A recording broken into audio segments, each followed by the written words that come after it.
اور جو کوئی رحمان کی یاد سے آنکھیں بند کر لے یعنی تغافل کرے، ہم اس پر ایک شیطان مقرر کر دیتے ہیں تو وہ اس کا ساتھی ہو جاتا ہے،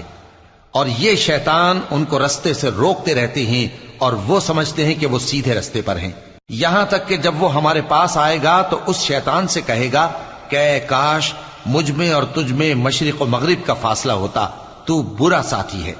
اور جب تم ظلم کرتے رہے تو آج تمہیں یہ بات فائدہ نہیں دے سکتی کہ تم سب عذاب میں بھی شریک ہو، تو کیا تم بہرے کو سنا سکتے ہو یا اندھے کو رستہ دکھا سکتے ہو، اور جو کھلی گمراہی میں ہو اسے راہ راست پر لا سکتے ہو؟ پھر اے پیغمبر، اگر ہم تم کو وفات دے کر اٹھا لیں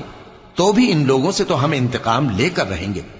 یا تمہاری زندگی ہی میں تمہیں وہ عذاب دکھا دیں گے جس کا ہم نے ان سے وعدہ کیا ہے، کیونکہ ہم ان پر قابو رکھتے ہیں۔ پس تمہاری طرف جو وحی کی گئی ہے